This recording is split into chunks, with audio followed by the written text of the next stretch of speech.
Hello, my name is Jared Dale, and today I'm going to discuss with you an ergogenic aid known as beta-alanine. Beta-alanine is a non-essential amino acid that occurs naturally in the body. It is considered to be a non-proteinogenic amino acid because it is not used for building protein.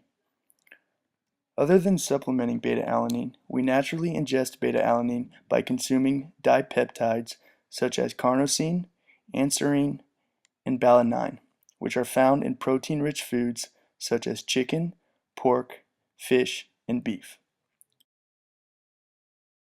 Next, I will discuss the physiological rationale for consuming a supplement such as beta-alanine.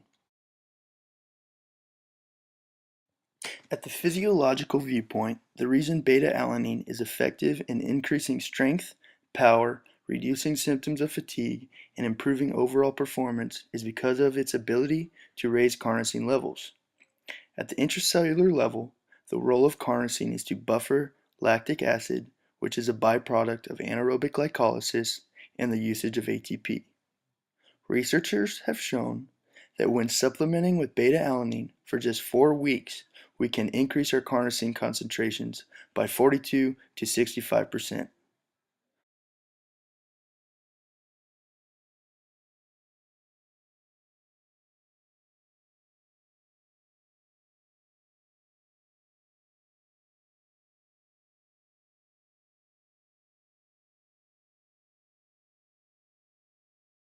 Next, I will discuss the pharmacokinetics of beta-alanine.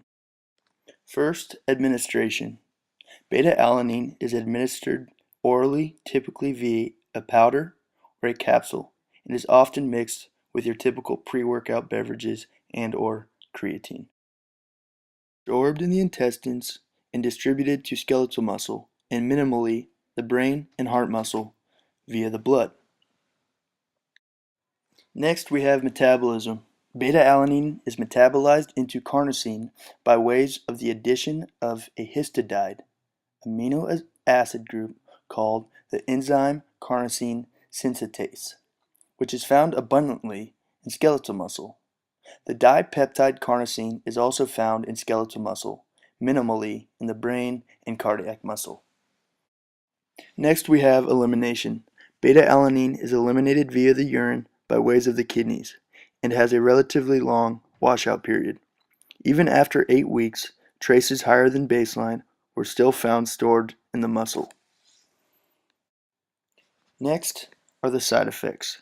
Based off of research and personal experience, the most common side effect or symptom that occurs from beta-alanine is paresthesia, which is essentially the feelings of pins and needles all over your body.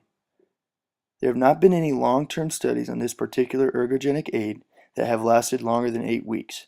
However, for even the 8-week-long study, there were no adverse effects.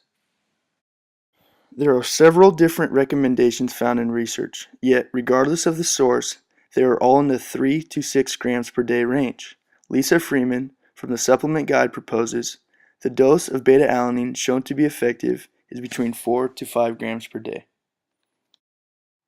And lastly, when taking a supplement or considering taking one, it is important to understand the healthcare provider's view or healthcare professional's view. For example, is beta-alanine encouraged or discouraged? Beta-alanine is recommended to be taken prior to working out and is commonly recommended as an ergogenic aid for athletes due to it being the limiting factor to carnosine and its minimal non-threatening side effects. Registered dietitian Kristen L. Saher claims beta-alanine is a supplement to keep an eye on, especially when working with athletes. While registered dietitians traditionally work with clients to help them consume nutrition through food, recent research suggests that athletes who heavily rely on anaerobic pathways for energy or resistance training may benefit from beta-alanine supplementation. Based off of my findings in research, beta-alanine supplementation is supported for its ability to improve athletic performance via carnosine levels in the skeletal muscles and cardiac muscle.